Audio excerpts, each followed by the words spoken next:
on the monthly radio show that you can hear on Blog Talk Radio, Christian Authors on Tour, where we facilitate and lead a conversation around writing, publishing, being an author, marketing, book sales, etc.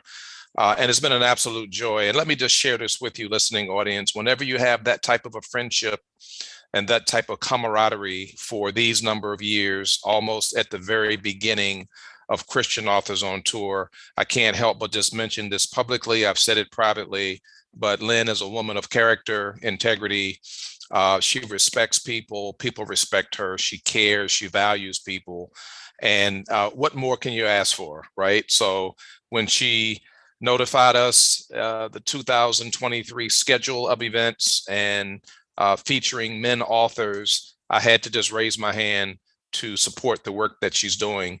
But equally important, come alongside her as a servant to serve each and every one of you that are watching either live or at some time in the future as you learn how to navigate this publishing industry, which is huge. It's a multi-billion-dollar industry that we navigate, and you kind of have to know what you're doing. So that's why I'm here. That's why Music Man Turner is here. You're going to be hearing from Pastor Turner here in just a minute as well. And I'm glad that we also are in partnership together as well. So I'm Kevin Wayne Johnson.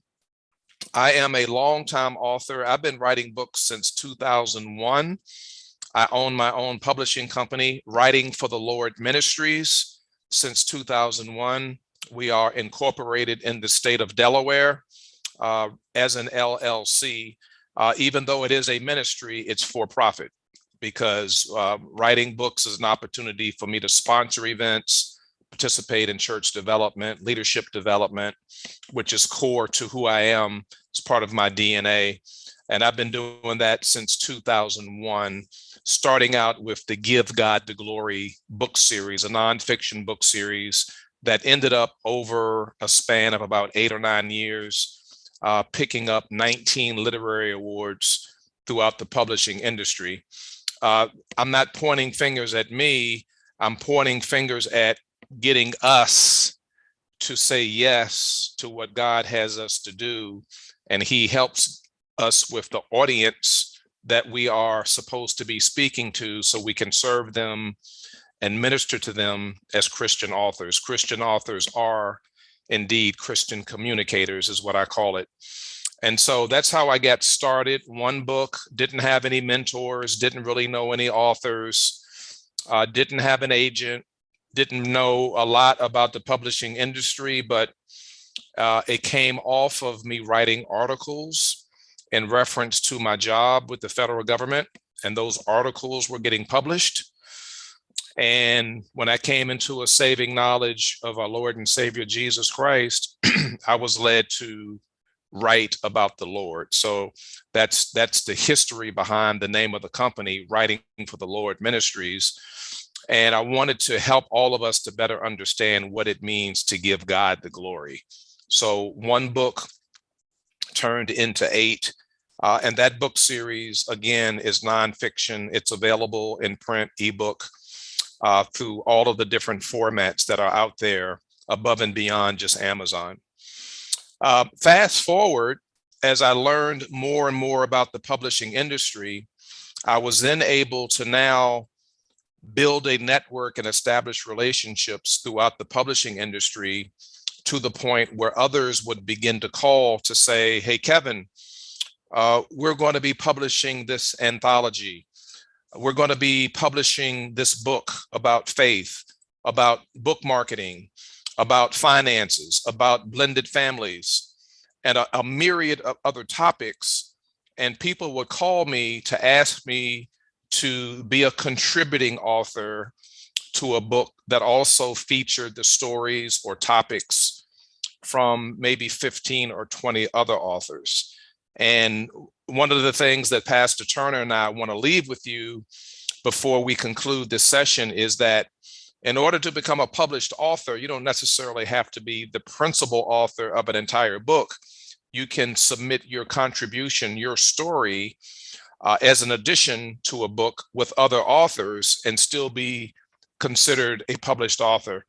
I've done that 6 or 7 times over the years. And that's been a tremendous blessing to partner with other authors in the industry. And we do events together. And now you have the power of 6, 7, 8, 9, 10, 11 different authors marketing the same book to generate multiple sales, not only here in the United States, but across the country. And so in parallel with my writing journey, I also accepted a call into ministry. And as a result of that call, as confirmed under the pastor that I was under at the time, I was able to ultimately become a deacon in our local church. Fast forward many years later, an associate pastor, and then a few years after that, a senior pastor, having gone through the credentials process, which is commissioning in the local church, and then licensing, and then ultimately ordination. And I'm still actively engaged in pastoral ministry. It's been 22 years since all of that first developed and blossomed and turned into how the Lord has shaped me to be the man that I am today. But interestingly enough, my story is in parallel with that. I also worked for the federal government, and I finished a 34-year career with the federal government about 6 years ago. So I've been retired now for about 6 years. And in this space, I'm still actively writing because I love it, but from the Christian perspective, from the biblical perspective, based upon scripture, all faith-based around the topic of leadership.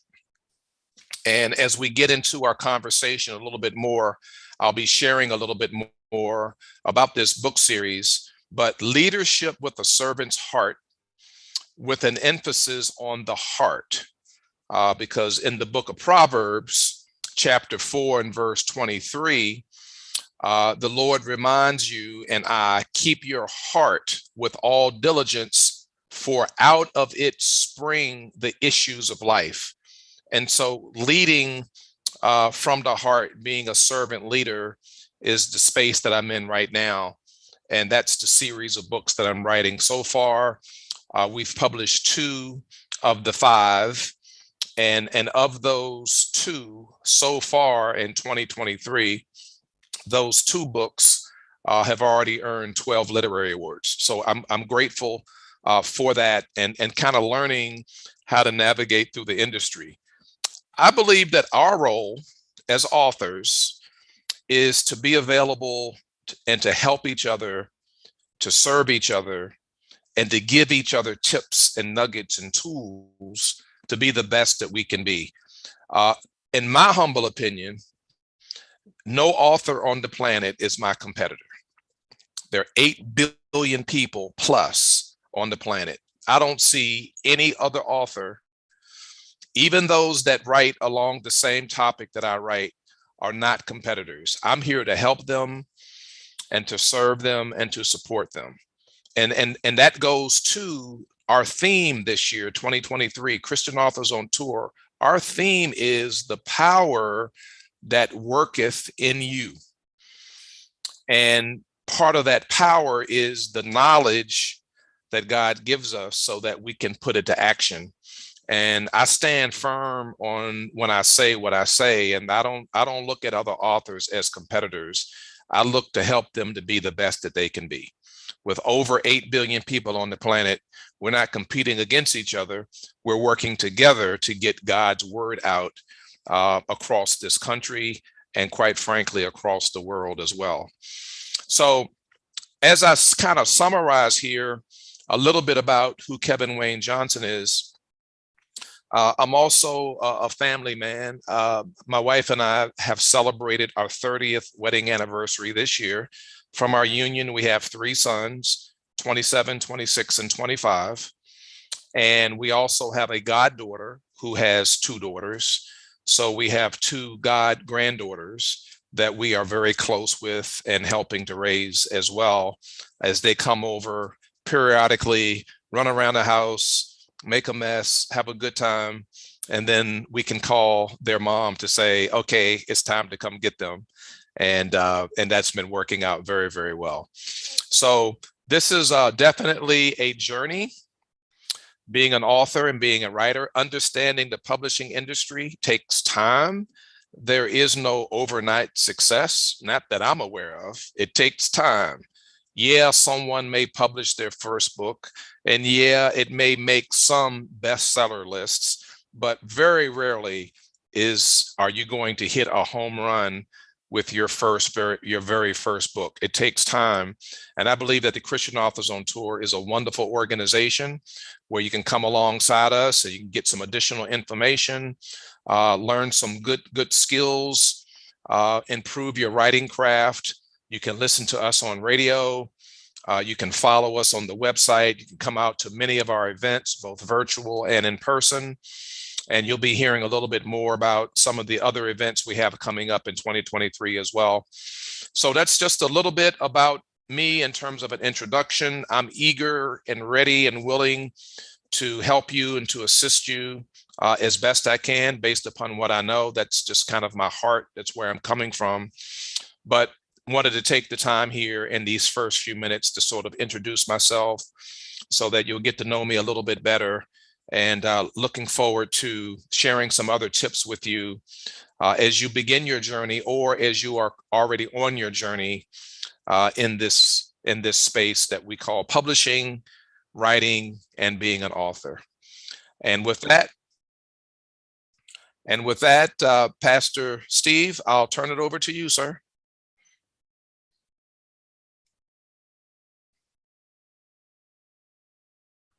Make sure you take your microphone off of mute.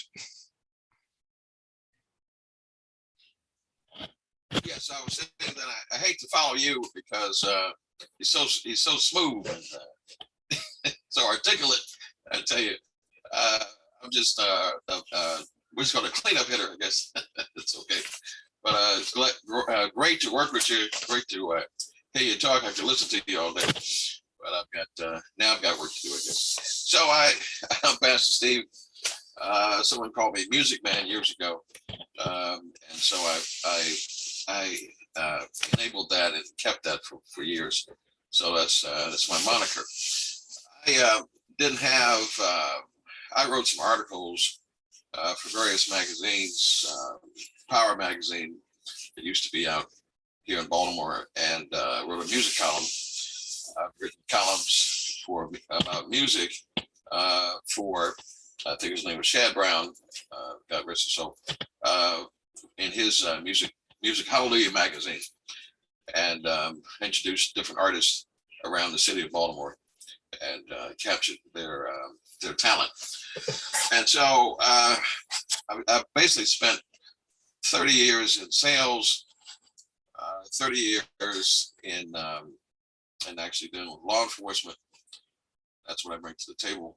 And over 50, date myself, past 55 years in music. And so I started at age 4.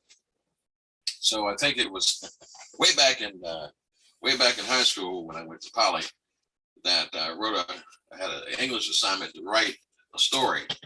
And I started off really well, only wrote one paragraph. And I got sick and I stayed out of school for a couple of days. But when I walked back in, it was a thunderous applause. The teacher gave me an A+ for the paragraph. She said, "If you can finish writing it, you get another A+." And I said, "Wow, just one paragraph." So that was my introduction to actually writing. And it wasn't until, like I said, near misses with writing articles for different magazines. But it wasn't until I became a pastor that I actually started to seriously sit down and write. I was writing all my sermons, which was kind of different because in the apostolic church, you didn't write anything down. So I started looking at perhaps maybe I was doing something wrong. But I actually asked someone, can I take these sermons and make them into a book? That was my second book. It's called Stormproof. And I actually went through Dr. Leroy McKenzie Jr., which I met actually in Woodlawn. For some reason, I liked him instantly. I'm not sure because he was short like me. I guess he'd written a lot of books, published a lot of books. I tried him out, and it was pretty good, pretty successful. We're still friends today. And so I was Stormproof. You got to be careful because I sort of end up on the prophetic side. And when I write certain things, name certain things, they actually come to pass. And so my life in the last, since I wrote the book, has been full of storms. Good God Almighty. But you have to be stormproof even in writing because once you put it out in the atmosphere, Satan will mess with you. And that's important to know. And so I consider myself a writing Levite. Write songs, write articles, and write books.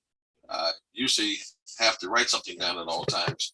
Even when I'm in meetings, I'm quietly writing things to capture the totality of the meeting, and then I speak from it. So it's just good to know.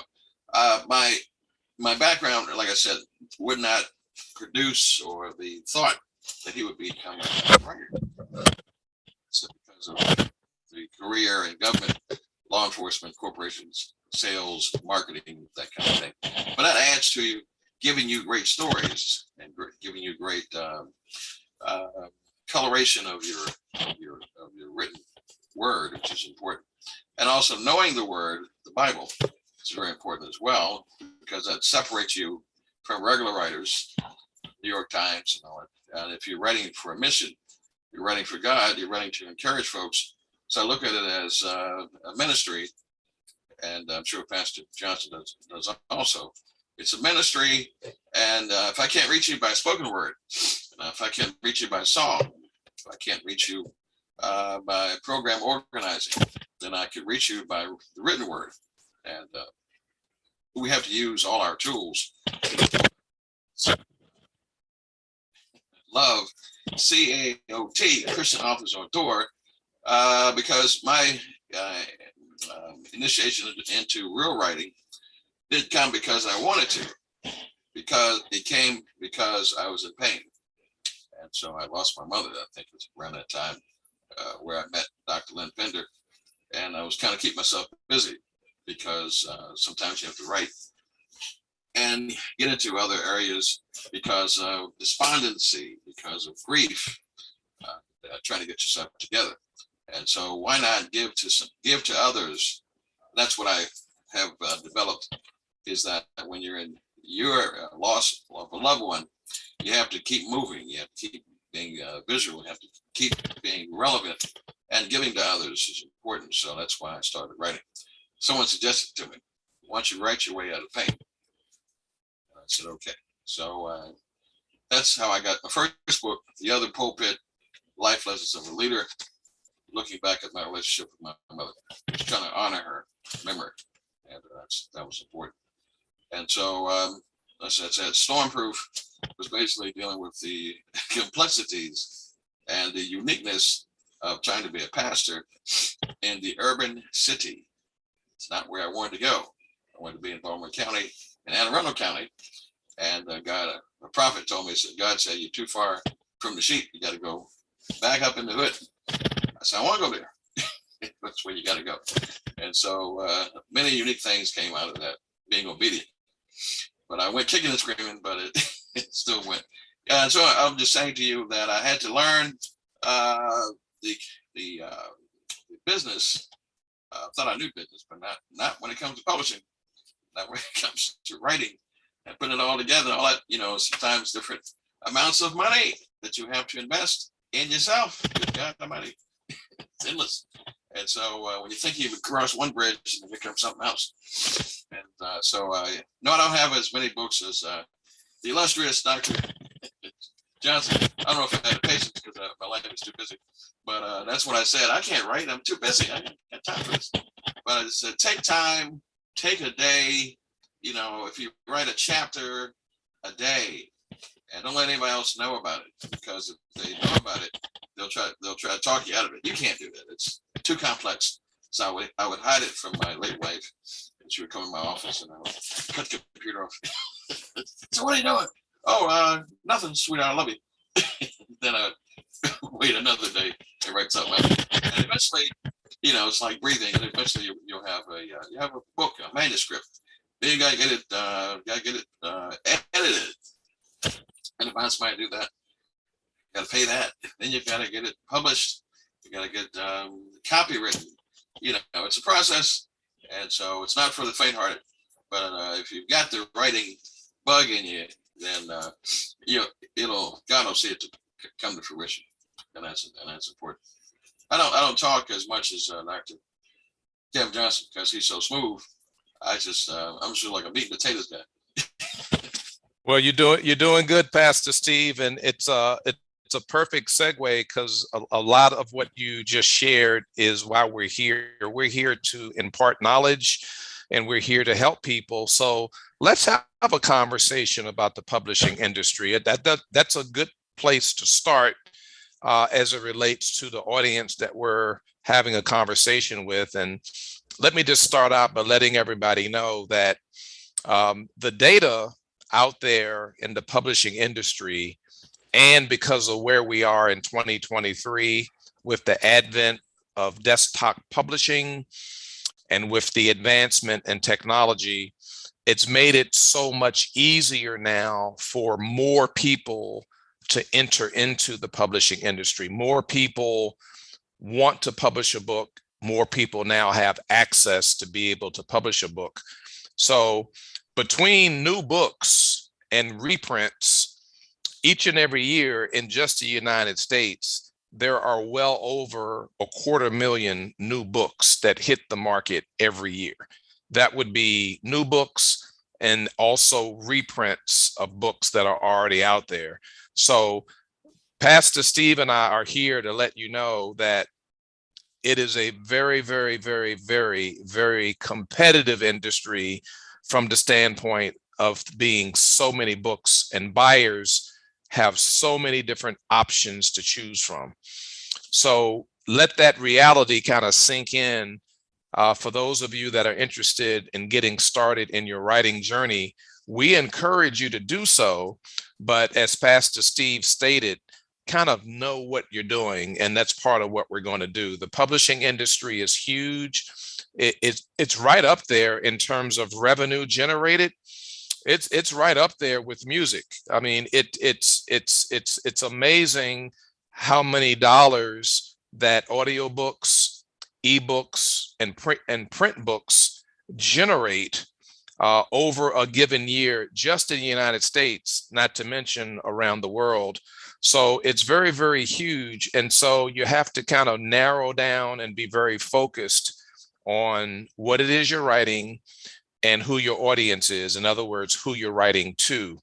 And I just wanted to kind of piggyback off of what Pastor Steve was saying, because I thought that was a good way to kind of get started in our conversation tonight. And what I would like to do is invite you, for those of you that would like to be able to send in comments or to submit a chat that Pastor Steve and I can respond to, or even come on video and have a conversation with us.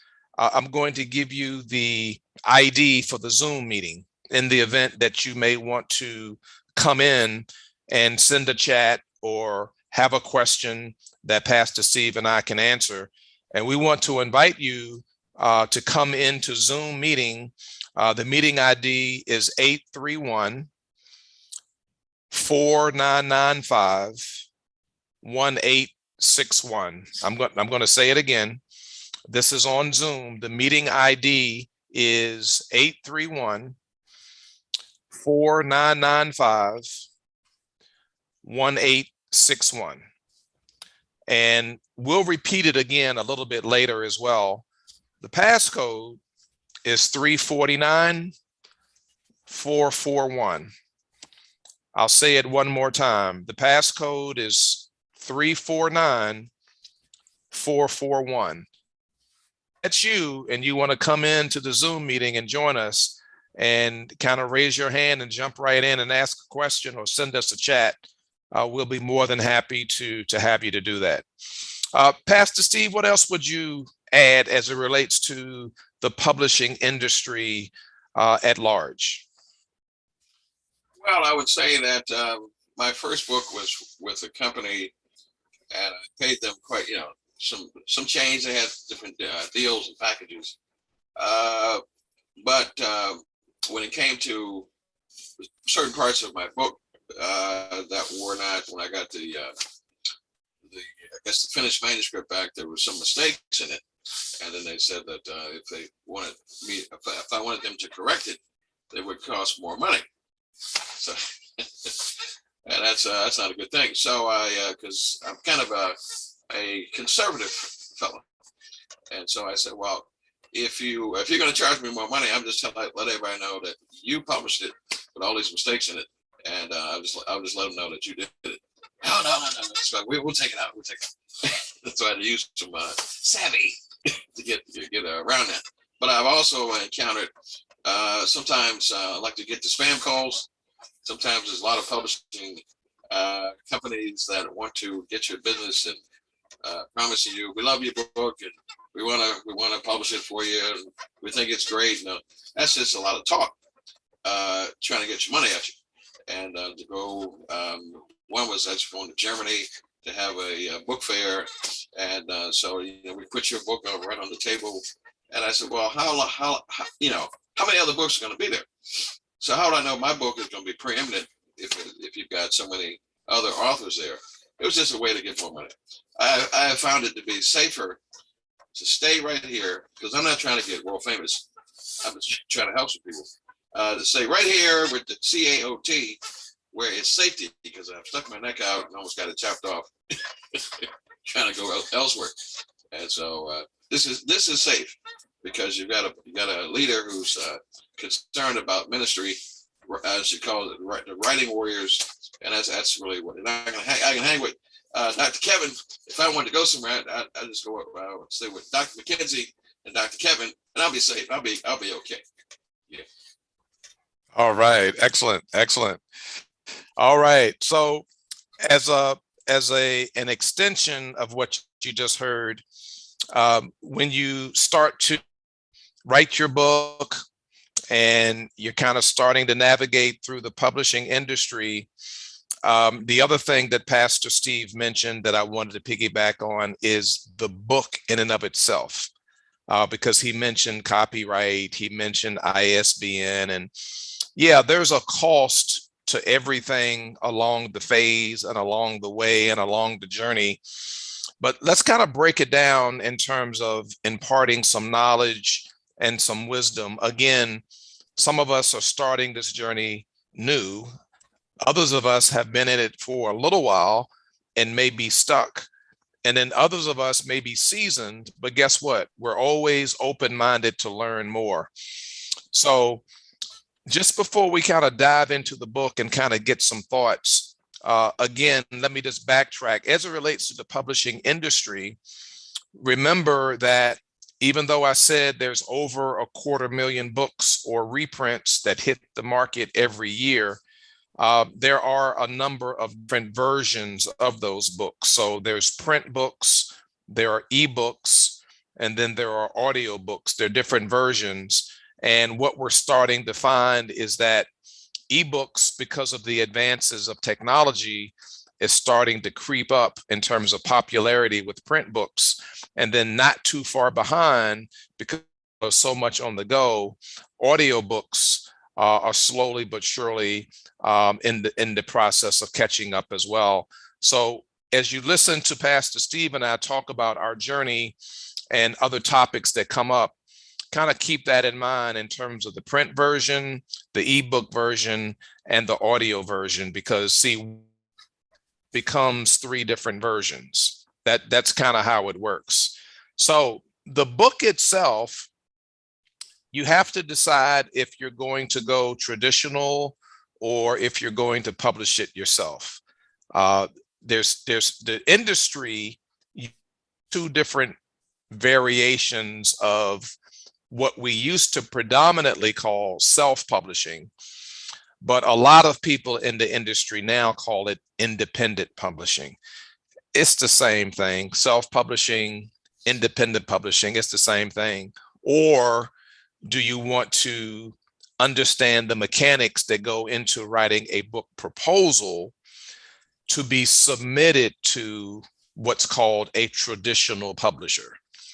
Would just like to just impart advice to say, whether you go independent publishing or whether you go traditional publishing, when it's all said and done, you have to understand industry. That's why I'm glad Pastor Steve mentioned it, because the marketing of your book is going to fall on you as the author.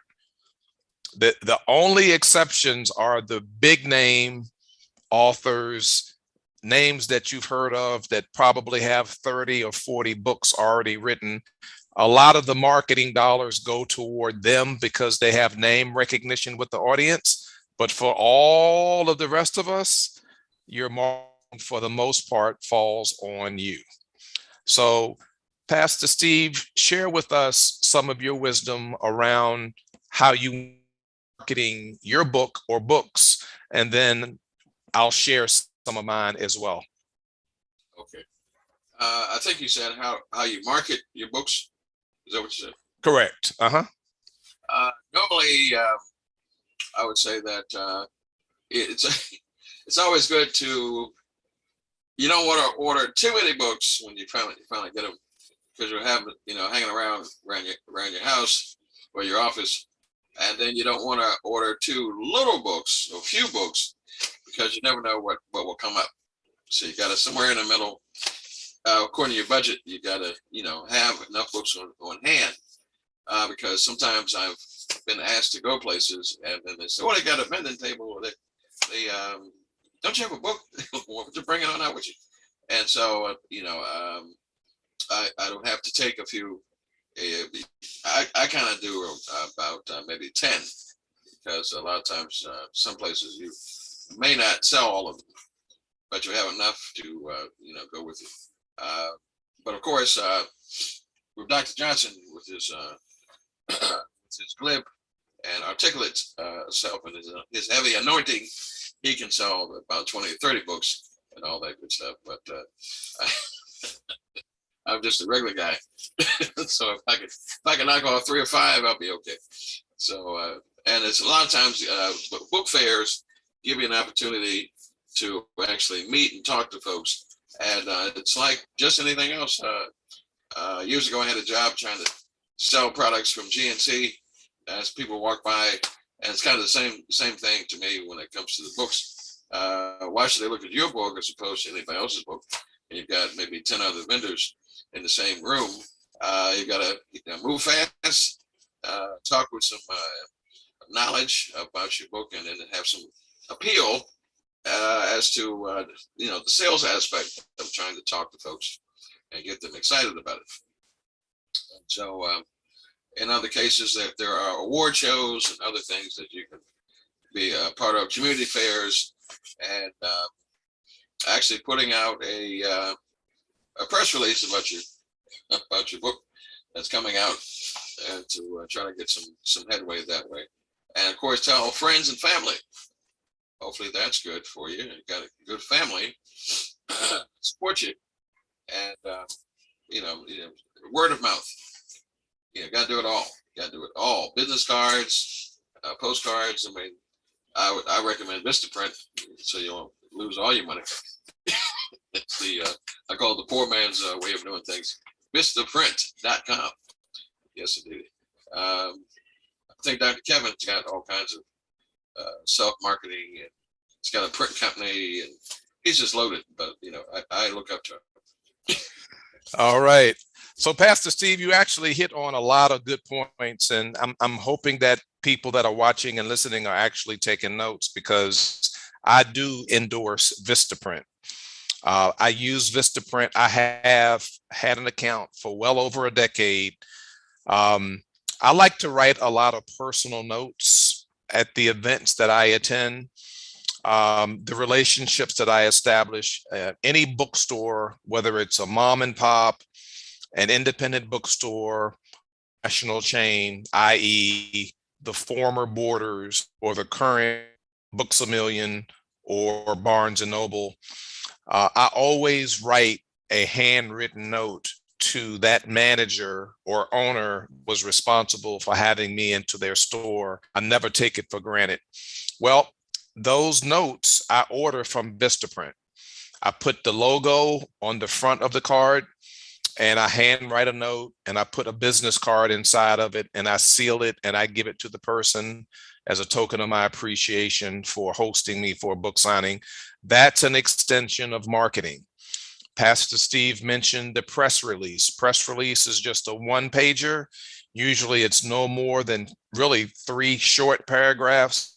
And then you kind of end your press release with a brief description of who you are as the author and a very brief description of the book. It's just a one pager.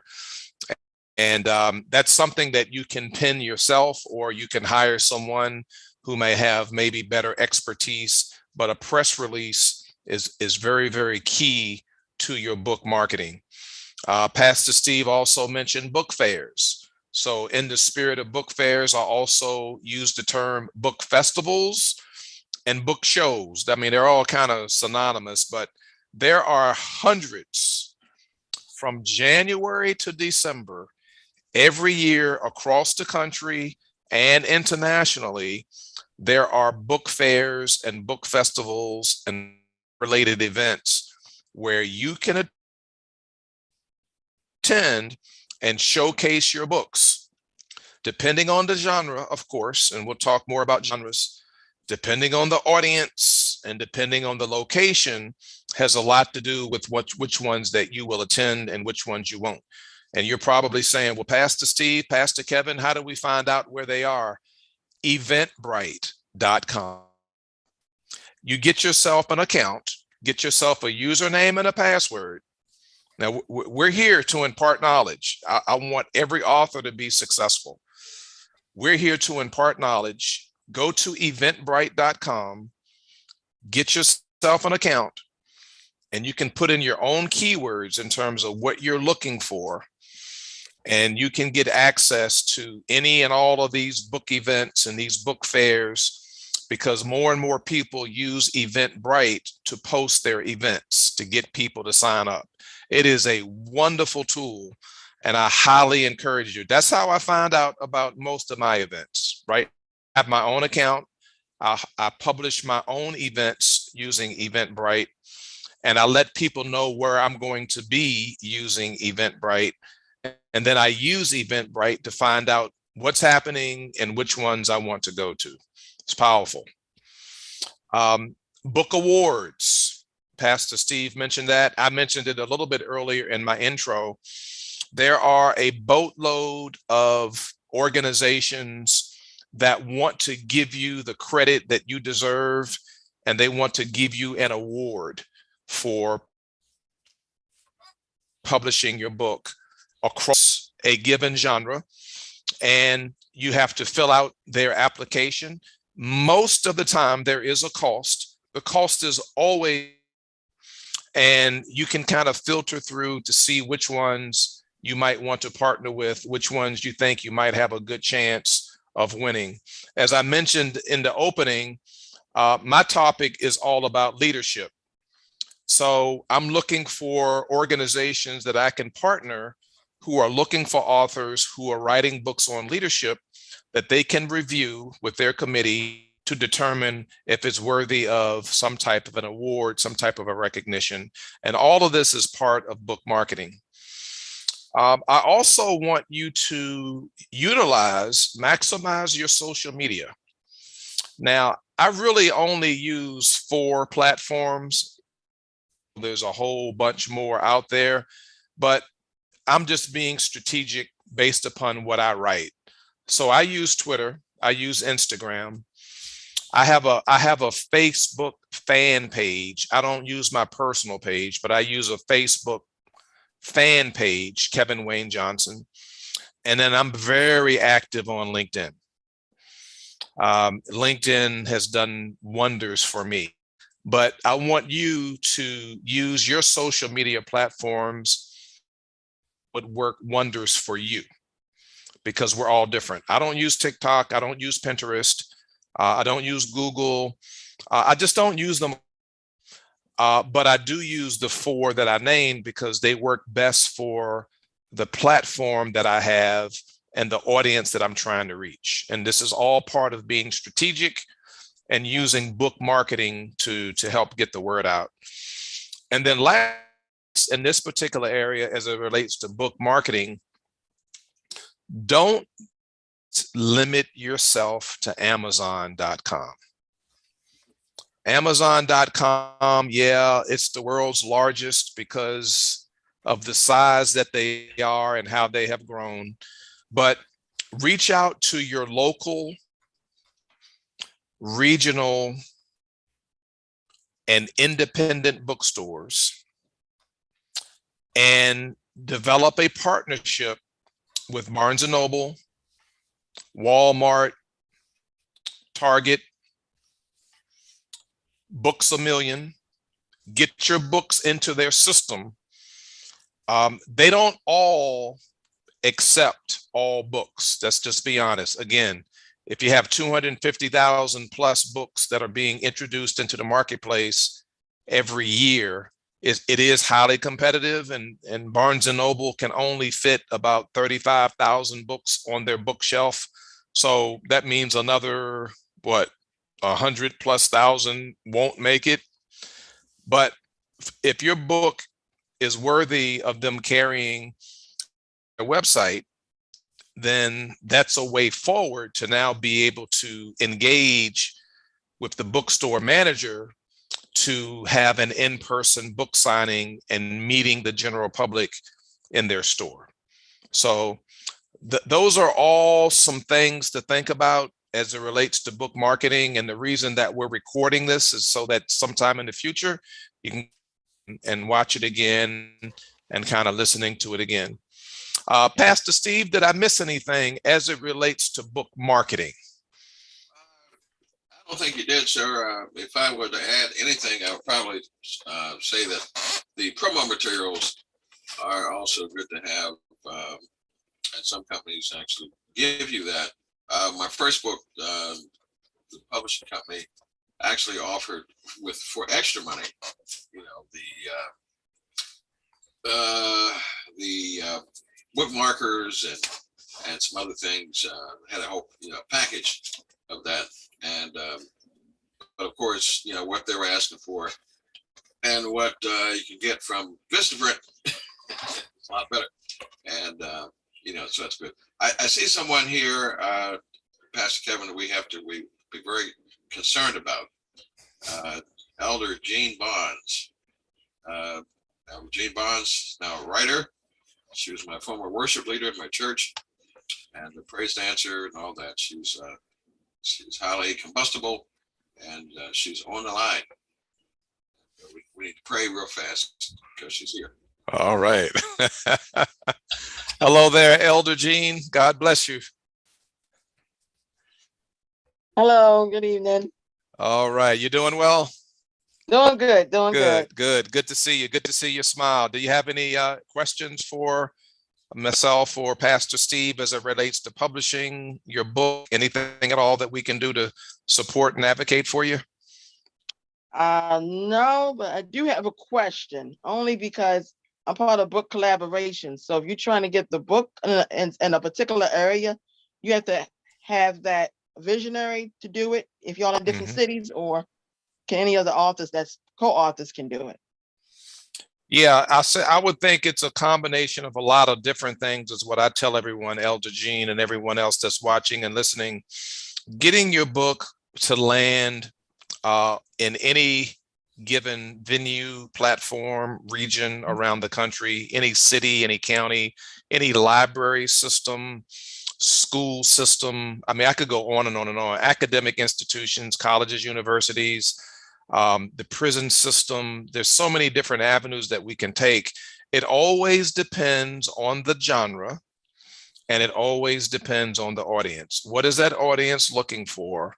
And does your genre and your message, that's what that audience is looking for. That's really what it comes down to. If you believe that your book will answer questions or impart knowledge to any given particular audience, I always encourage the author as an extension of what we have to do, because we have to advocate for ourselves. I always say, go for it. So, when you think about a particular topic, let's just use a topic. Let's just say music, for example. Well, that anytime you talk about music, you have to break it down to another level. Yeah. R&B, jazz, gospel, country. And guess what? That one form of music doesn't resonate with all audiences. Right. And that's what we try to share with authors. We all believe that our message will resonate with everybody, and that's okay to believe it. But the reality in terms of how the industry works just doesn't happen that way. So that's why we're kind of starting out in our session, Pastor Steve and I, talking about the industry, publishing industry, and now having a conversation, marketing, and we're going to talk about is the book in and of itself. We're going to dive into fiction versus nonfiction. So it's easy to answer your question, but at the same time, it's complex and complicated, because there is every time. It doesn't matter, again, if it's self-published or if it's published by a traditional publisher. It's always going to be the author that's in the driver's seat that has to understand how he or she can resonate best with the audience that needs to hear the message in that book. And there's so many different ways of doing that. We've been talking about some of them so far within our first hour, and we'll talk about some more in the second hour as well. So hopefully that helps. Yes, thank you. All right, you're welcome. I'd like to add something to that. And that when I wrote this book here, The Other Pulpit, that's the first book. Okay. There were some life lessons. This is what I came up with. And so when I wrote it, I was trying to think of that the life lessons, this could be given to, I had marketing on my mind in conjunction with the content. Is I could write it to the point where it could be given to corporate executives for sales, since we're talking about life lessons. It has some historical aspects in it, where dealing with Martin Luther King's history and my mother's history in the Baltimore area. And so at some point, that's what I was thinking. And then the opportunity came, and I almost missed it. From the Reginald F. Lewis Museum, I called down there for something to visit about another author. And then I said, oh, yeah, that's great, because in my book, by the way, my book is based on Baltimore's history. She says, the lady from Reginald F. Lewis Museum said, why don't you donate the book? And I became selfish. I said, why would I do that? Donate my book? I'm not going to do that. She said, if you donate the book, we'll put it on display. I was like, oh, incredible. Yes, I'll come down today. How about that? So you don't want to be selfish with the gift that God gave you. You want to give it away to the right people. Yeah. Amen. And there's a lesson to be learned in that story from Pastor Steve. Sometimes it's the pro bono and it's the giveaway that turns out to be the biggest blessing. I'm telling you, we don't have enough time to get into it, but whether it's in any other area that we may be living in, or specifically in the publishing industry as it relates to our books, just giving away a copy here and there, showing up pro bono without asking anybody for it can go a very, very long way. Just let your heart guide you and direct you in terms of what you do, because we're all different. But there's definitely a lesson to be taken away from that. So that's a good story there, Pastor Steve. Thanks for sharing. I don't know if Elder Jane can actually do that. We see how she's dressed with those fancy clothes and backdrop. She's got a lot of money. All right, good stuff. Okay, Pastor Steve. I'm sorry. I forgot my backdrop was from the class the other night. We had a graduation. So. All right, good stuff. Hey, listen, let's transition to this other topic that Pastor Steve graciously introduced really as a part of his introduction, and that is the book itself. So we've talked about the publishing industry. We've talked a little bit about book marketing. Now let's move into the book. So a couple of things that I want everyone to think about and process is, for those of you that are just starting out, and even for those of us that are a little bit more seasoned, we've been at it for a while, there is nothing like telling a good story for your reader. This is part and parcel why the motion picture industry generates so much revenue, because people like a good story. That's why Netflix is doing so well, another avenue to get a good story. And so it is with the book. So if you happen to be a fiction writer and you can develop a really good story that will capture the audience's attention from page 1 to page 300, or however many pages it is, you are gifted. I can tell you right now, you are gifted to be able to do that, to come up with your storyline, your characters, your plot, your setting, and to keep the attention of your reader from page 1 all the way to the very end is a gift. If you have that gift, then I would encourage you to pursue it and go for it. And as it relates to your book, you'll never finish until you get started.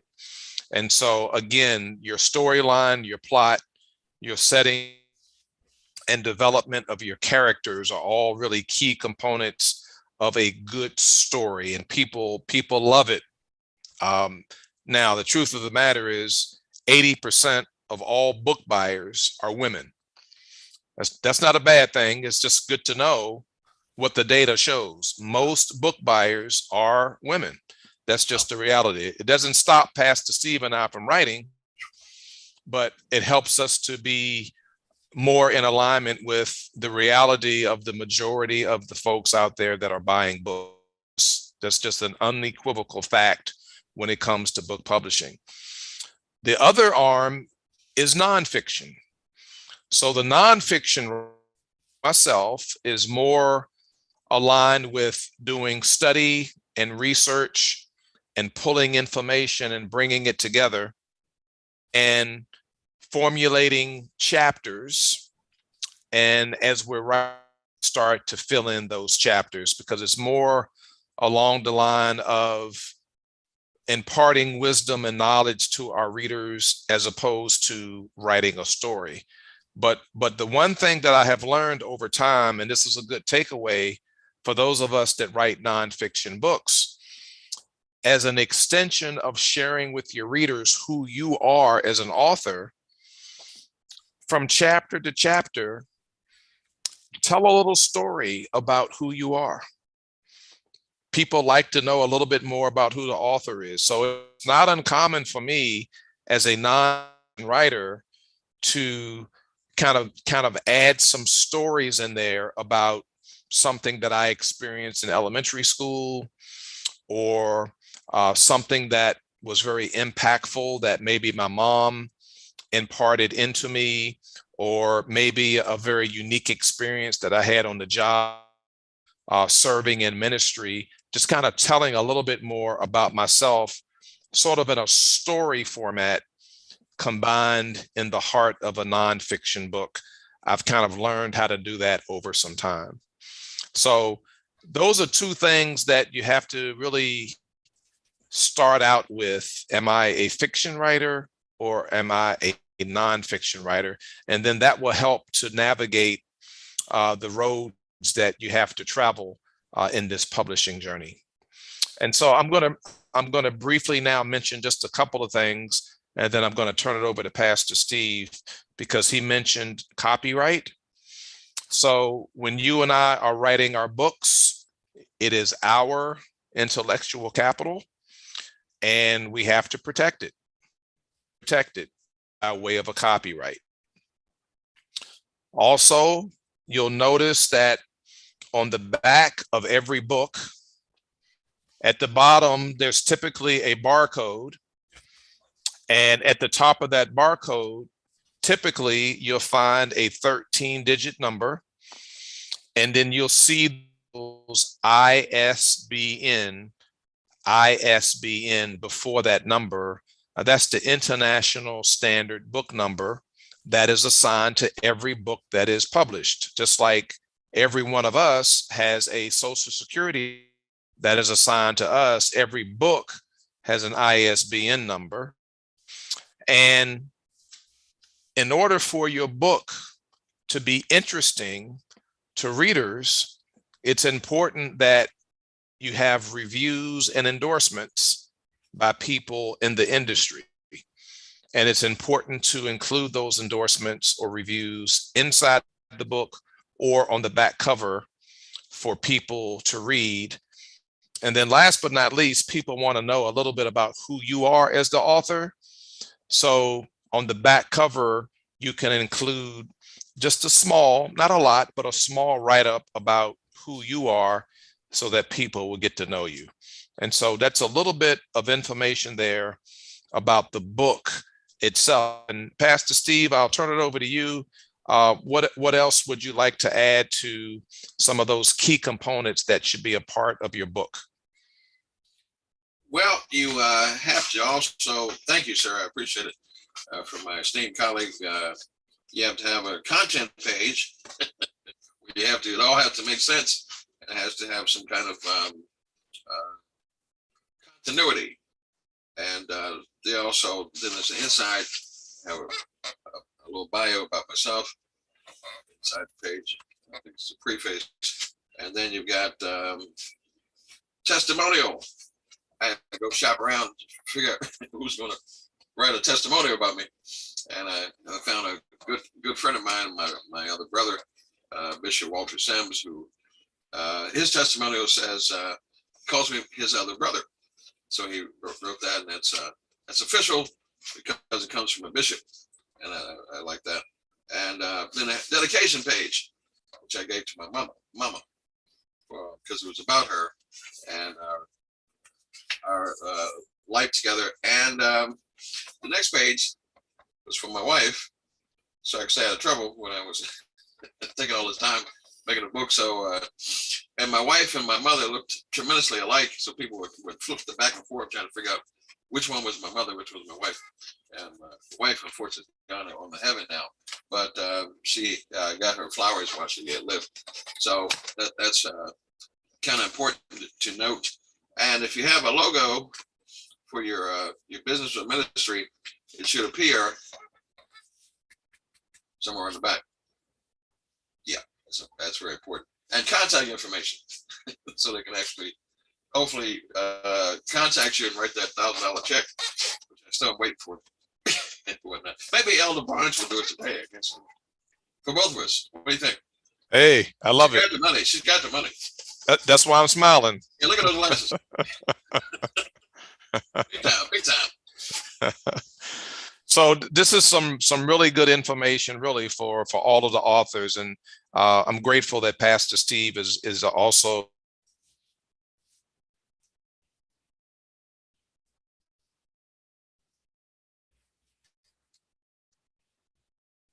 formats and having this venue to share information. I know it's like a lot, and the truth of the matter is it is a lot. That's why everybody who says I have a book in me, everybody doesn't finish. It can get intimidating, but we're a team, Christian Authors on Tour, and we're here to provide these resources. Like I said, we don't see each other as competitors. We see each other as men and women of God that support each other and pass on information. There's a reason why I've been doing this for 20 years. It worked. You have to stick with it, because writing a book goes hand in hand with now you being able to speak about the book. You can't write a book and then say I'm shy and I'm not, I can't, that doesn't work.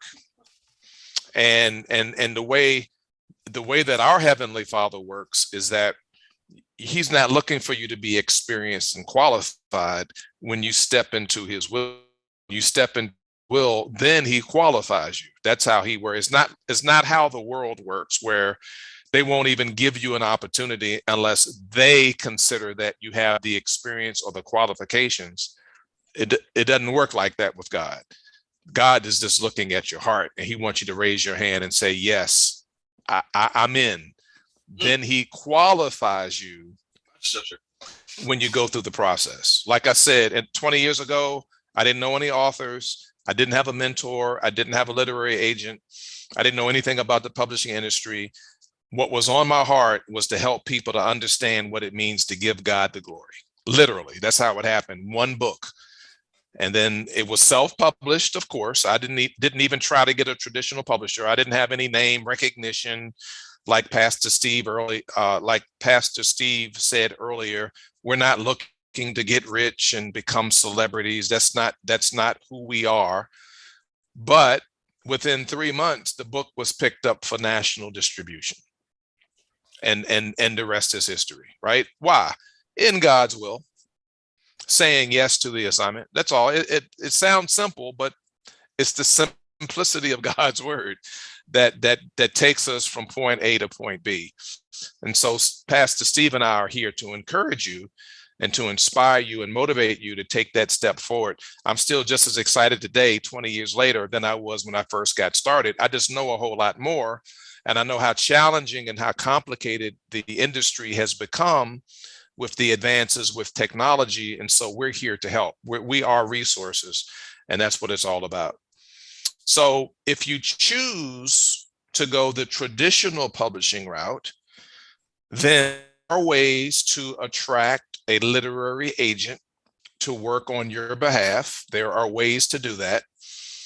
And you have to understand how to write a book proposal that will be submitted on your behalf by way of the literary agent to publishing houses that are interested in your topic, because your topic just does not appeal to all publishing houses. They have different silos and niches and markets and audiences that they cater to. It's not a one size fits all type situation.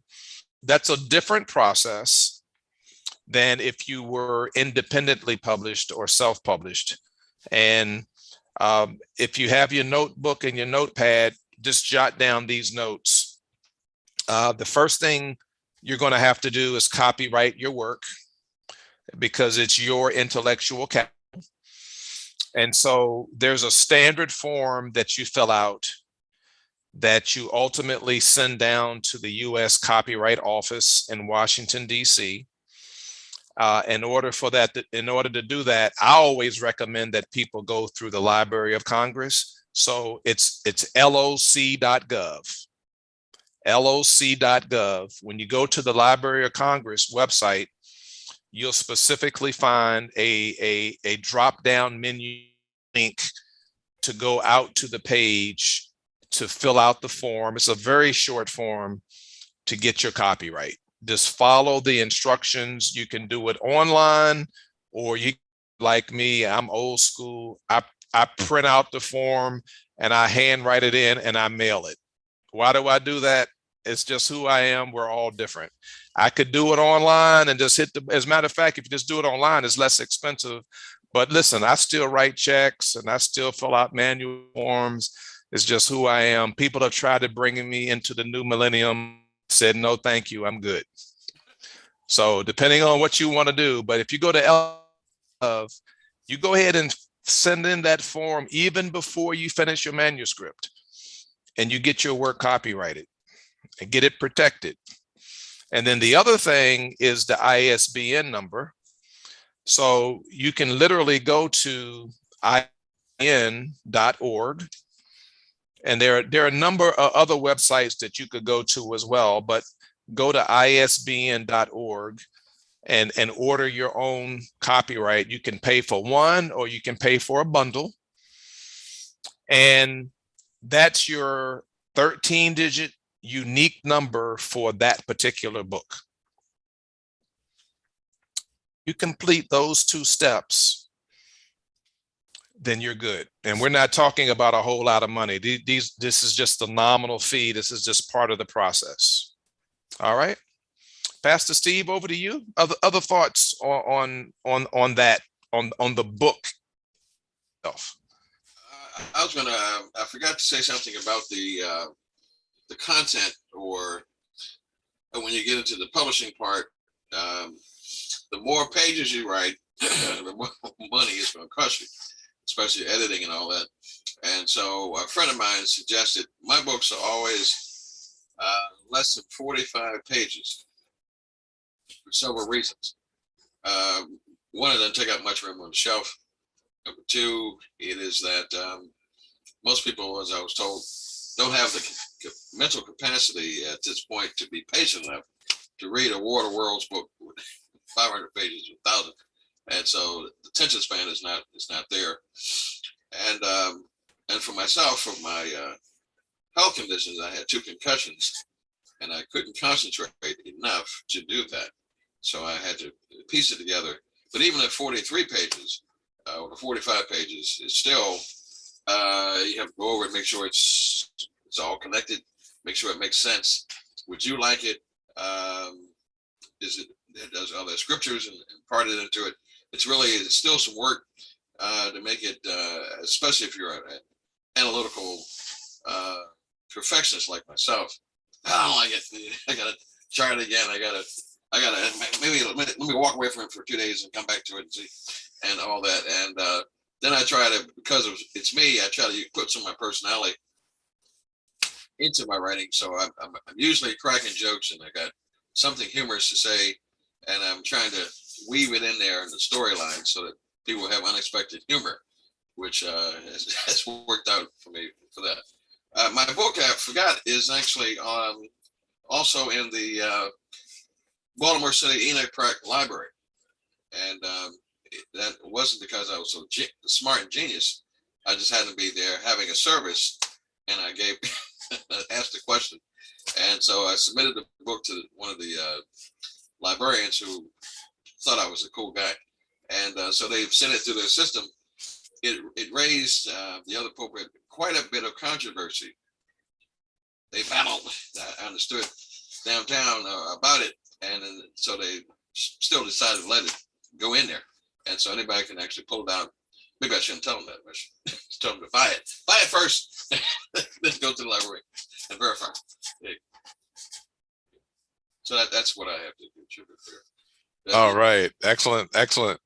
All right, listen, I wanted to give you another opportunity, if you're led to do so. If you want to join Pastor Steve and I here on Zoom, you're more than welcome to do that, because you might have a question that you might want to verbalize, or you may want to send a chat or a Q&A in the Zoom meeting.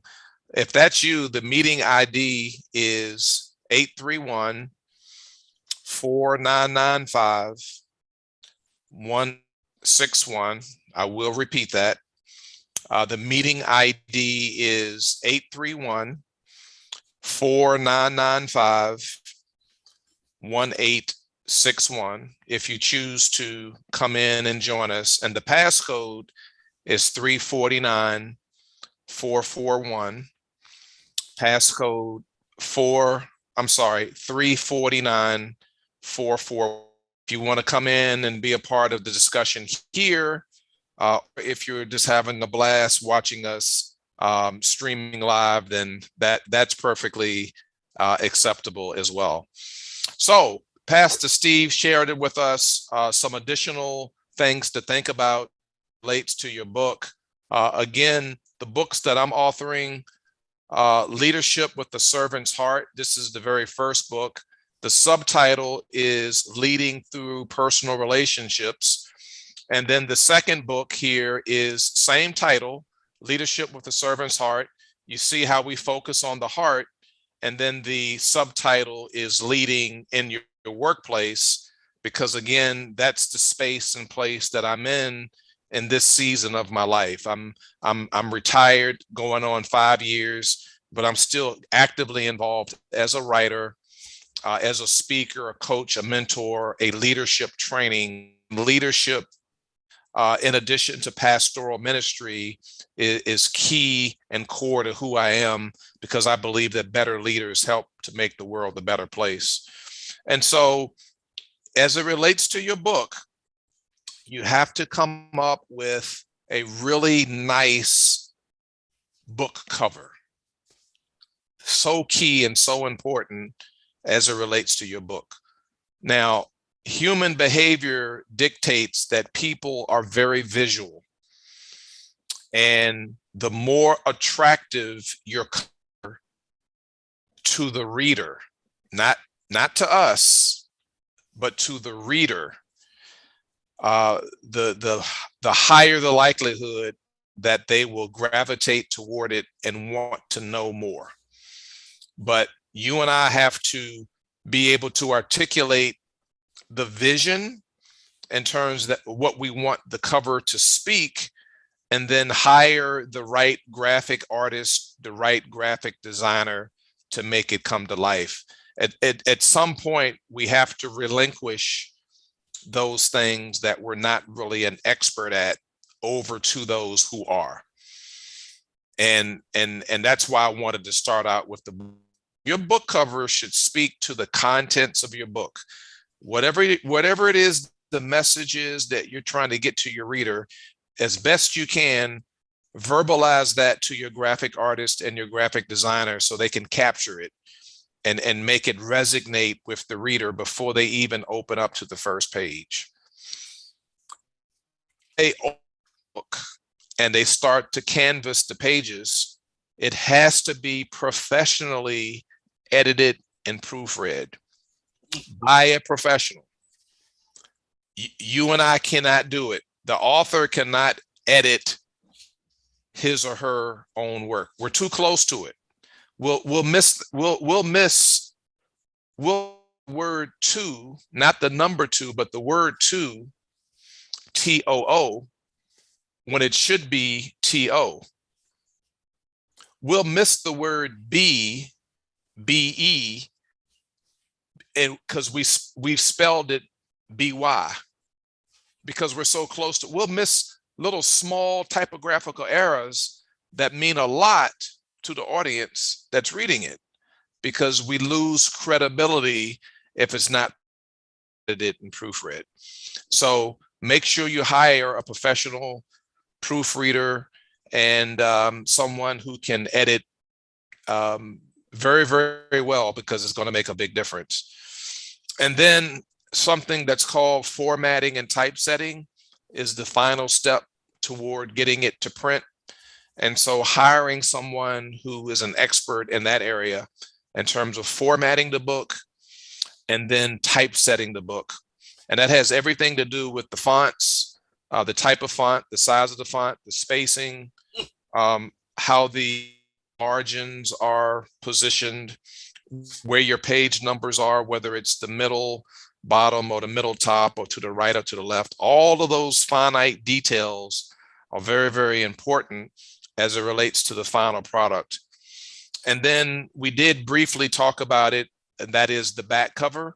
The back cover should have just enough information to share with the reader what the book is all about.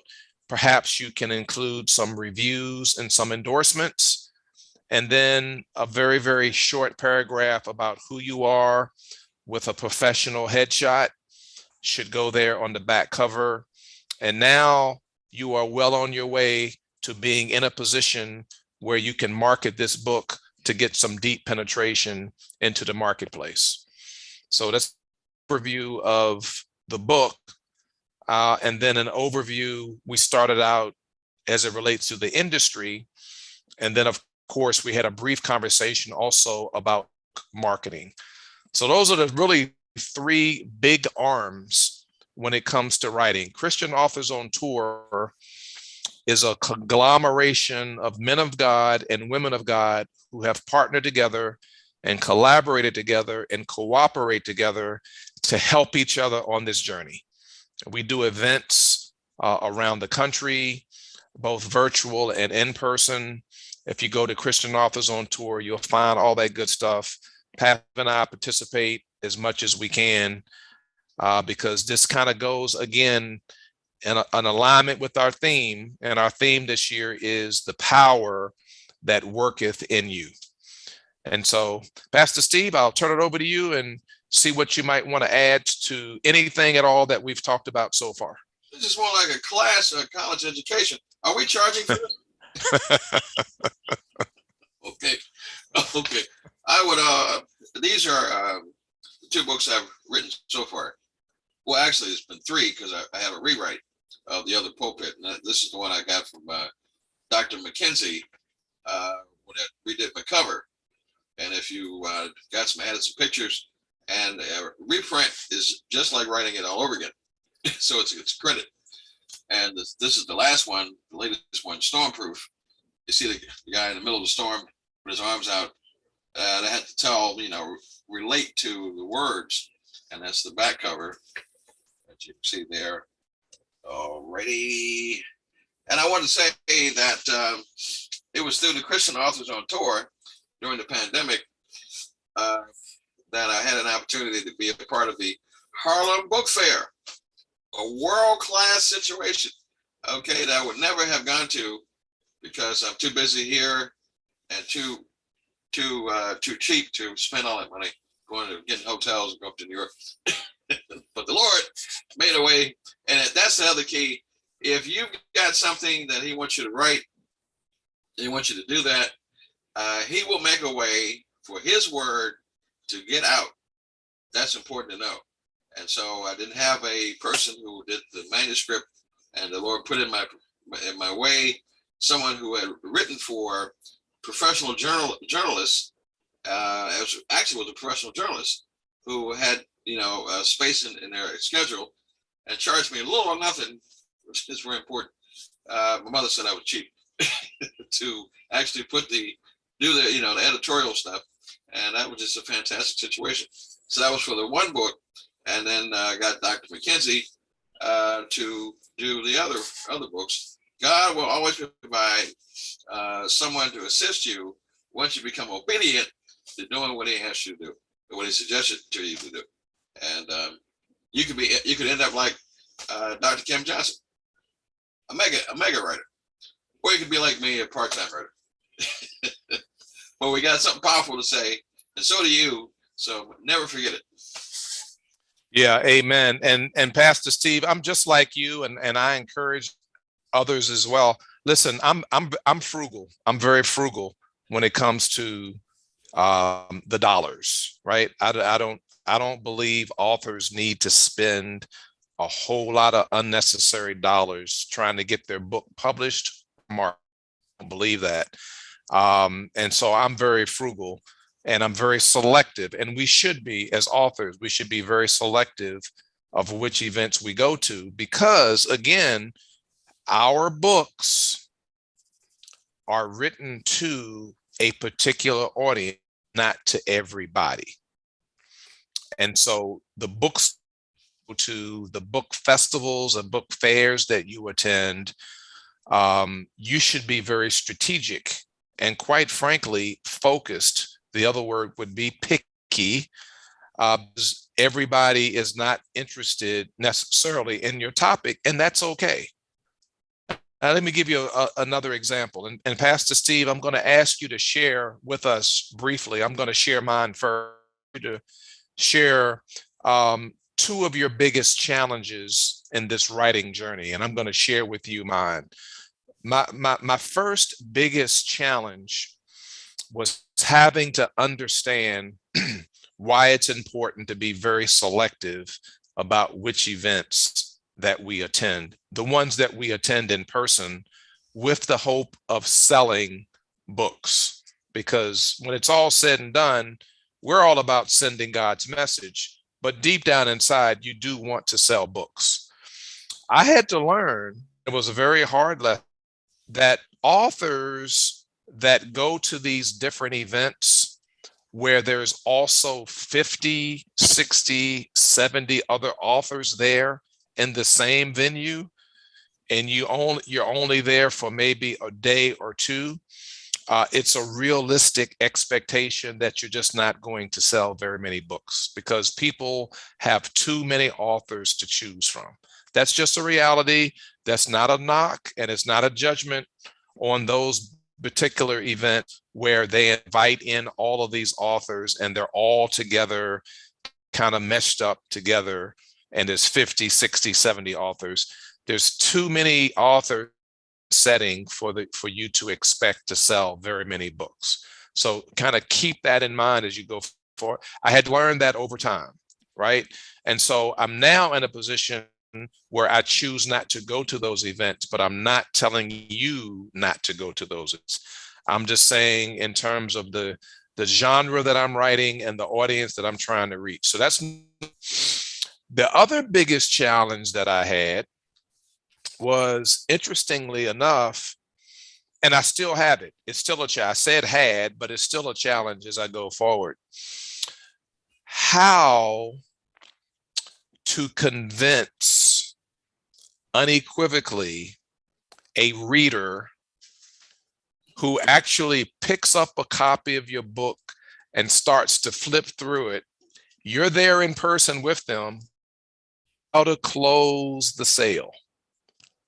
Because I don't have any training in sales. So even when a person picks up your book and they're flipping through the pages, there's a higher probability that they'll probably buy it. But to this day, I'm still challenged on being able to close the sale because I still have a lot of people that say, thank you very much. And then they'll put it back down and they'll keep moving forward.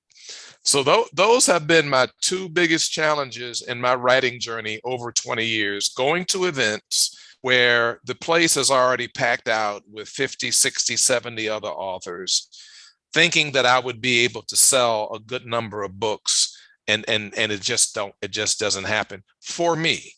So that's why I'm not saying don't frequent and support those events.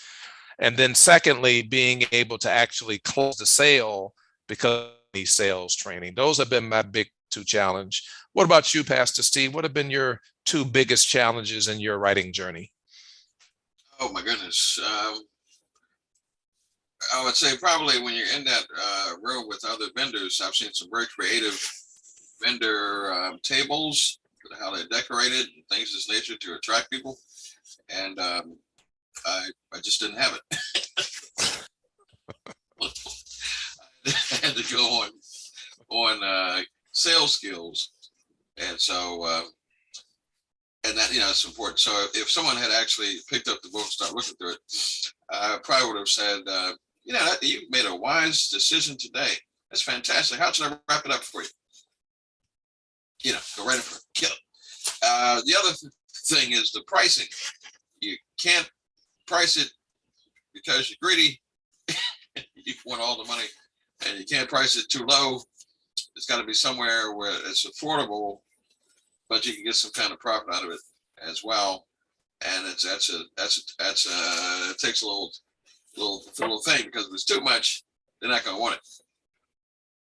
So it's got to be reasonable, but also not so cheap that you can't get any, because you've got to make some money. You got to make some profit. So sometimes reinvest in getting other copies, which is important, because it's worse to run dangerously low on the amount of books you have, and then here comes some big event and you can't go because you don't have enough copies. Yeah. Yep, absolutely. Good stuff. All good tidbits. So again, that's why we're here, Christian Authors on Tour. This is why we're here to help each other, but also to motivate and inspire you on your writer's journey.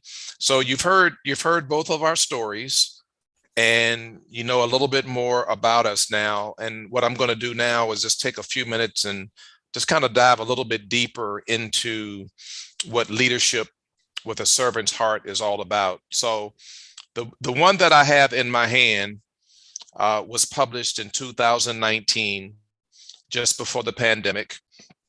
And then the more recent version, book number 2, was written last year, October 2022 is when it came out. And because I am in retirement, and I've served as a frontline leader, a mid-level leader, and a senior level leader, both in the workplace, federal government for 34 years, and in ministry, 22 years and counting, at the local level, regional level, national level, and international level. I have observed and I have experienced a lot as it relates to leadership, good leadership, bad leadership, how it makes people feel, how it uplifts people, how it can have a negative impact on people, how it can have a positive impact. And so life's journey now is focused on an audience that are aspiring leaders, as well as seasoned leaders and everybody in between, to give them strategies and principles, nuggets, tools, and tips on how to align their subject matter expertise, the mind, with what's in the heart: compassion, empathy, value, respect, honor, and care. Because Maya Angelou reminds us so eloquently, and it's so true, that at the end of the day, no one really gives a care how much you know until they first know how much you care. That's just, and you can be the smartest cat on the planet, but if you don't know how to treat people and you just constantly disrespect people and berate people and scream at people, they don't want to be in your presence, even though you are the most smartest person on the planet. That's just core to how God made us, because God made us to be relational. We crave relation. We crave aspiration, and inspiration and affirmation. We're created. And so I'm on this journey to share with people, whether I'm writing, whether I'm training, whether I'm coaching, whether I'm mentoring, or whether I'm speaking. And you can probably tell in the hour and a half that we've been together, I'm a teacher. That's a spiritual gift from God. Teaching is a spiritual gift. And it's one of the gifts that God gave me. I found that out a long time ago. I love to teach. I get paid for it, but I do it for free. I'm in my lane when I'm teaching. So that's core to what I do. And I wanted you to have just a little bit more information about the book, because it's really from the heart that the author is writing and wants that message to reach that audience. And we have to own it. You have to own what you're writing. You're not writing your book because someone said it was a good idea, or somebody even suggested that it's something that you should do. It's got to be in your heart. You gotta have a passion for it, because your readers are going to be able to pick up on that. So that's why I write. That's what I write about. You heard a little bit about the audience that I'm looking to reach, and we follow biblical principles. So it's written from the context of Genesis to Revelation, because I have discovered that everything that knows about leadership comes from Scripture. The problem is that most people out here on the circuit that are teaching leadership never reference Scripture. They give the impression that it's their idea, and companies are paying them thousands and millions of dollars. And it's only a few people out here on the circuit that are referencing Scripture when they talk about leadership. And so I want to change that dynamic. I want that pendulum to shift, and I want people to know there's nothing new under the sun. It all comes from Scripture. So that's my motive operandi in terms of why I write. And the journey has been wonderful. And like I always said, you can always reach out to Kevin Wayne Johnson to be a resource in this journey. All right, Pastor Steve, why do you write, sir? I write. Well, one reason why I write is when I do write is for therapy, self-therapy, and for others like me. And I know there's plenty of them out there to actually deal with my commission, which occurred actually while sitting here at this desk here when in 2013 God asked me over my right ear, just like that we're talking today. He said, "So you're going to start the church?" I said, absolutely not. I ain't doing that. He said, oh, is that how you gonna do me? And so God is gangster. So I said, okay. I said, well, what kind of people you want me to go after? So he gave me a list of people. And I said, oh my God, that's terrible. I said, nobody wants them. They're all in pain. He said, well, who else knows pain better than you? And that wiped me out. I fell on my desk crying like a baby. And so I've tried to use, especially when I was in the hospital in 2020, I was in ICU for 10 days and they wrote me off to die. And through prayers brought me back and kept me alive through that. And 2021 had a stroke. I'm still able to talk and because they put the medication in me just in time. And then I had blood poisoning in 2022. And so I said, God, if you can get me out of this hospital and come out of here, then these situations, I will do whatever you say. And so I have a lot of gifts in me. So I have to utilize every capacity, whether it's song, whether it's writing, whether it's program organizing, whatever it is. And so I pen because and write because this is another extension of preaching, another extension of trying to solicit the souls for God and trying to help someone else through practical means of dealing with the heaviness of society and the heaviness of PTSD, which all these things I suffer from. So I have to write therapeutically to help others who suffer from it too. And so somehow I'm always trying to get it out there so that folks can avoid suicide, avoid other things. And if you can write about it, talk about it, you can share it with somebody. And now here's one thing I did find when I went to the harbor. It was a National Harbor. It was a book fair, book situation. So I gave a book, and I gave a book to, or sold a book to a guy.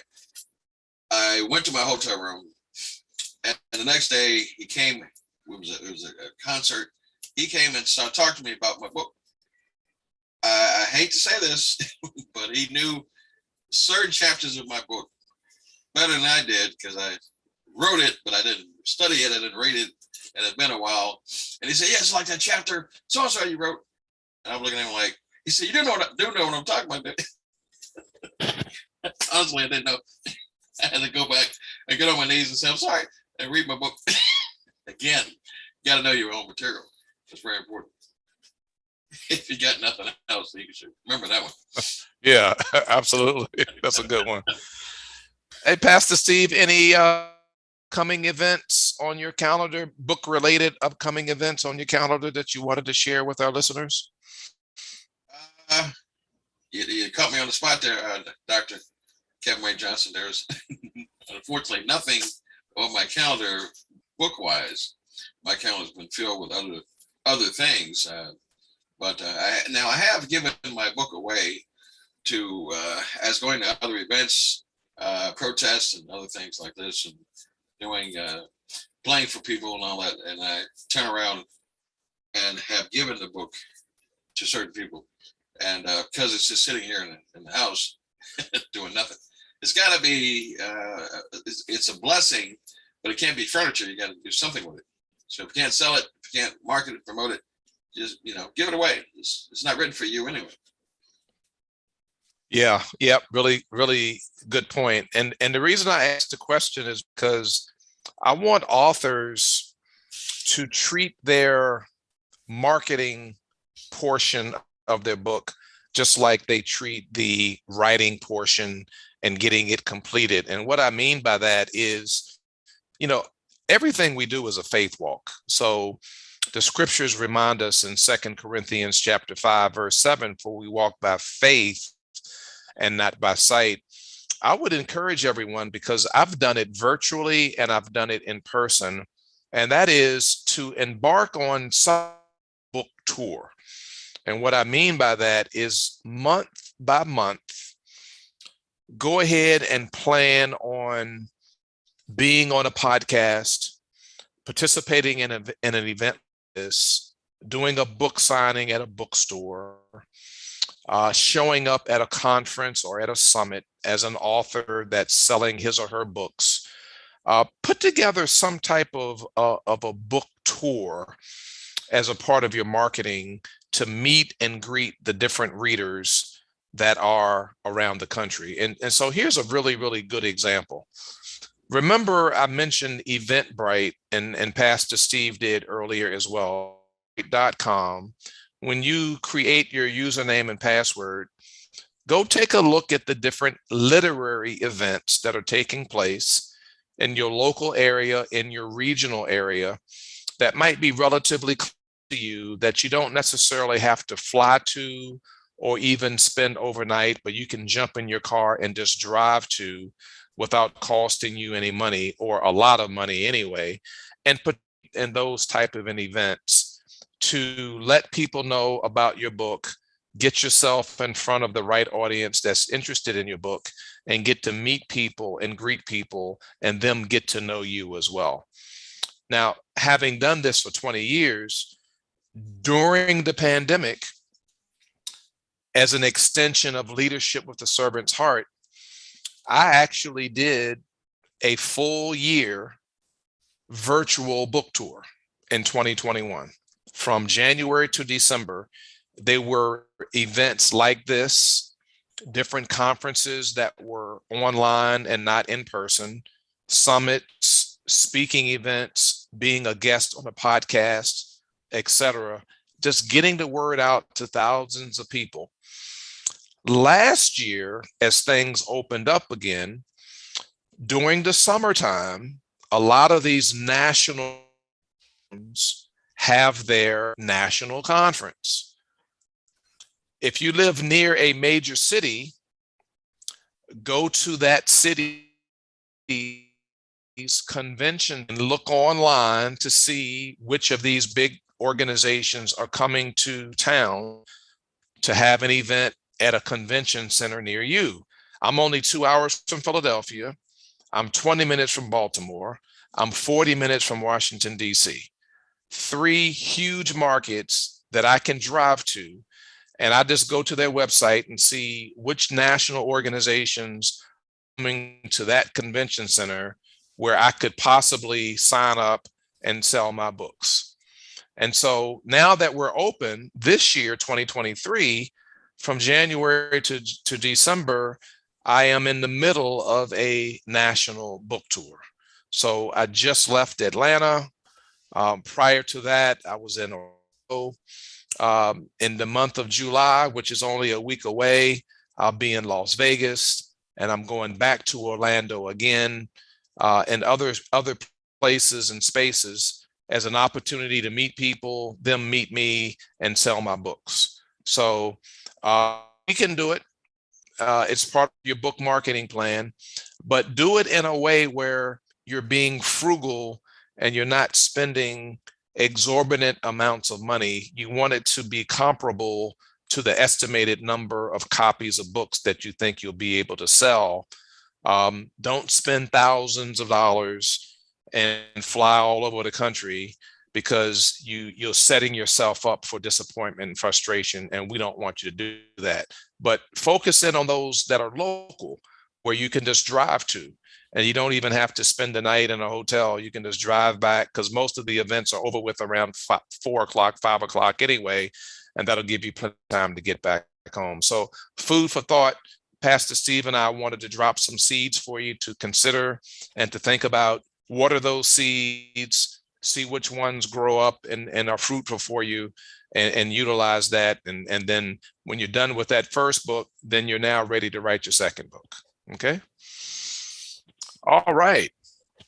Elder Jean, did you happen to have any other questions for us, or any other comments? Did you want to impart some wisdom on any? No, it was great information. Both of y'all had answered my questions, so it was really a blessing. I liked all the information that you shared. It was good information. All right. Good. Excellent. You want to make a donation? That Steve always messing with me. Sure. Okay. All right, Lynn, we see you there. Over to you. Oh, thank you. Well, listen, Elder Jean, it's just so good to see you. And Elder Jean is also a newly published author as well. So congratulations to you. We have adopted her into Christian Authors on Tour. So she is one of our newest members of Christian Authors on Tour. Okay, what? Really exciting. But listen, fellas, oh my goodness, Pastor Steve, Pastor Kevin, this was so informative. I mean, I love these days because we had part one of the Men of CAOT virtual showcase with Dr. Leroy McKenzie Jr. and Dwight E. Doremus this morning, but it was totally different. And so I want to encourage you all, if you're watching now, be sure to go to our Christian Authors on Tour Facebook page or our YouTube page to check out that earlier session with Dr. McKenzie and with the White E. Doremus.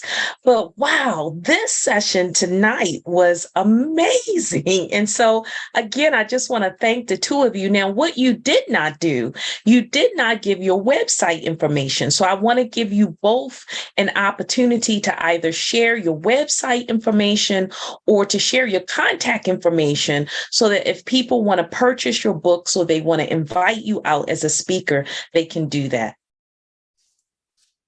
All right, Pastor Steve, you go first. You sure? Yes, okay, sir. I'll follow instructions. And that is, you can call me at Pastor Steve Turner to get the book Stormproof and the other pulpit, the original version and the improved version at 1-410-302-2737. That's 1-410-302-2737. And the other website I would give you contact information is www.calltheoncallorganist.info. Calltheoncallorganist.info, and that brings you in full circle. It's fantastic. Thank you. You said www.calltheoncallorganist.com. Is that what you said? .info. Got it. Okay. So I'm just sharing that on the screen. One of the things that Pastor Steve didn't talk about, although Pastor Kevin referenced it when he talked about the Music Man, he is a gifted organist. And as you can tell, he's also a funny comedian. So we want to make sure that you check out his website, www.calltheoncallorganist.info. All right. And then Pastor Kevin? Yeah, so I in this season of life, I'm also a business owner. The name of my firm is the Johnson Leadership Group. So our website is www.thejohnsonleadershipgroup.com. Lynn is typing it in there for you now. I have 10 people, all certified executive coaches and trainers and leaders. And we spend a great deal of our time, 95% of our time, pouring into the lives of aspiring and also seasoned leaders. So this is our website. As you can see here, I have an online course that you can subscribe to, 18 chapters. And we have a boatload of, we're writing the books, and we do leadership development training and executive coaching one-on-one and for groups and for organizations as well. And so all of our contact information is there at thejohnsonleadershipgroup.com. Phone number is on there as well.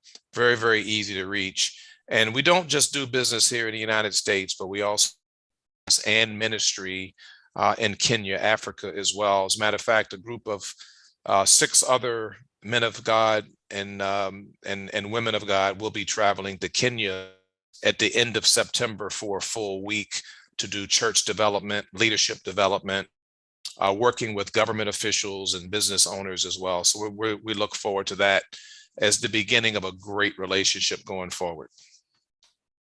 Awesome. And again, I just want to thank the two of you.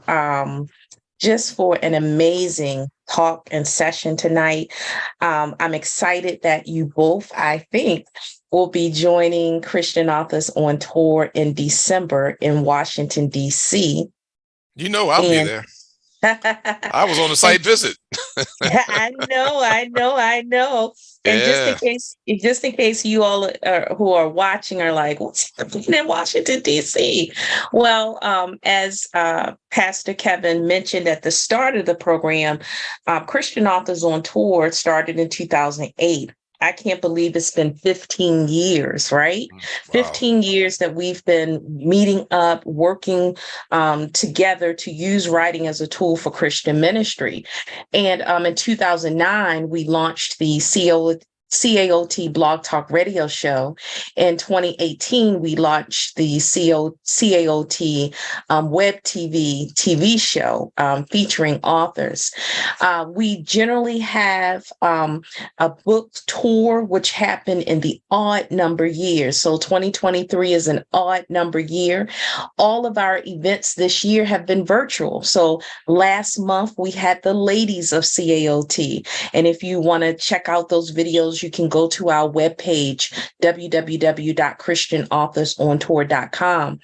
And we're here today with the men of CAOT, and at least some of the men from CAOT.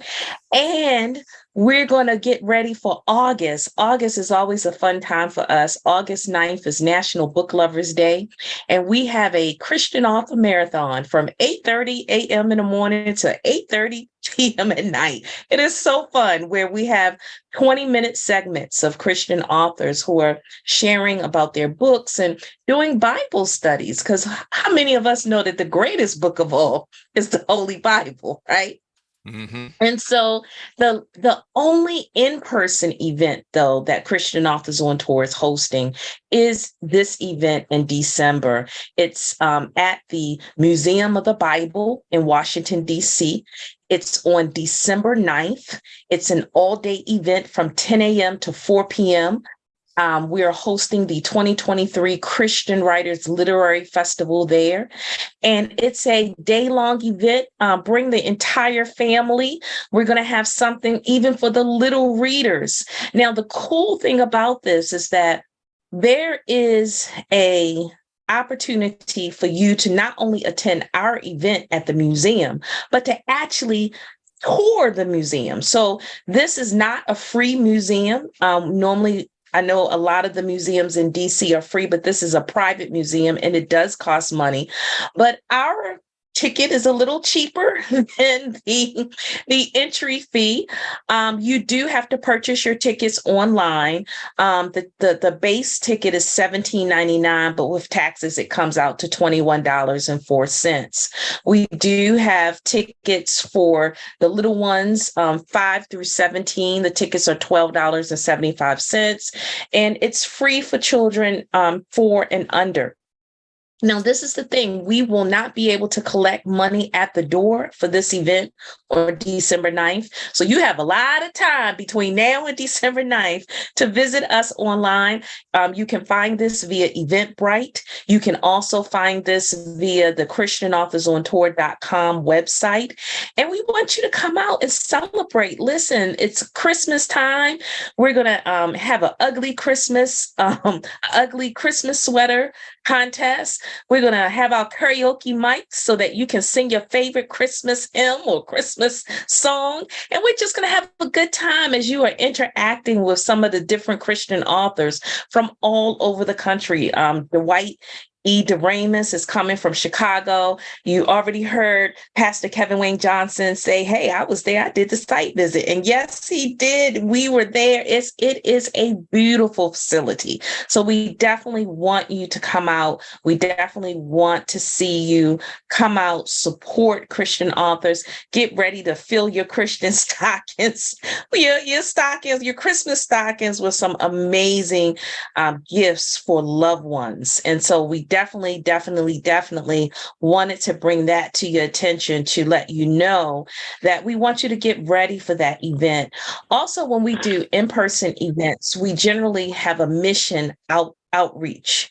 And so we are I'm going to announce on our website, probably within the next couple of months, the Christian mission outreach that we will do as part of that event in DC. So stay tuned. So listen, I want to give the two of you an opportunity to close us out tonight. And so if you have any words of wisdom, any wisdom nuggets that you want to share, go ahead. Well, I'll just share with all of the authors what I share with all of the authors, and that is, in order to finish your book, you have to get started. And many of us, I understand, have a lot of questions so that we can get started. Use Pastor Steve and I as a resource. Reach out to us so that we can provide some help.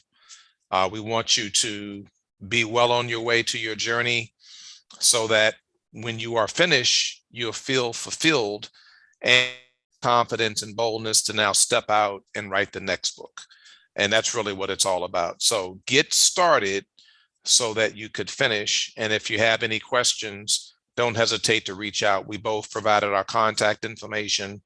By all means, use us as a resource, and we'd be more than willing to help. I would thank you, Dr. Johnson. I would say that it's always imperative to don't let your schedule, because I'm very busy, but I found time to write. You can do it too. When it becomes important to you, people always make time for what I always say, what they want to make time for. And when you realize that it's not about you, it's really for somebody else. That's why the seed was implanted in you to start writing, because it's for someone else. God is trying to motivate you to write, to help others.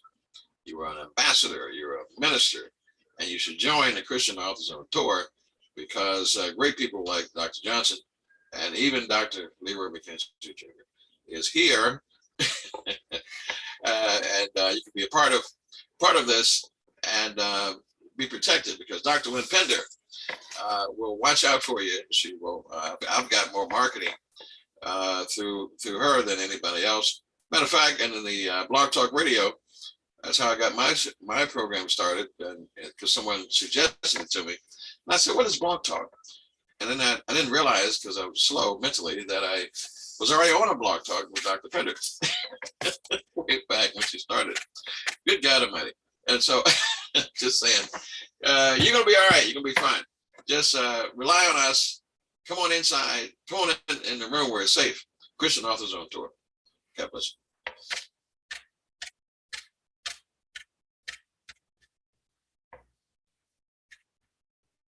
So thank you, everybody, for joining in. And wow, again, I just can't express my gratitude for the two of you for sharing your knowledge and your wisdom. And for those of you who are watching, thank you. And until next time, we hope to see you online August 9th, but we hope to see you in person December 9th. God bless everybody.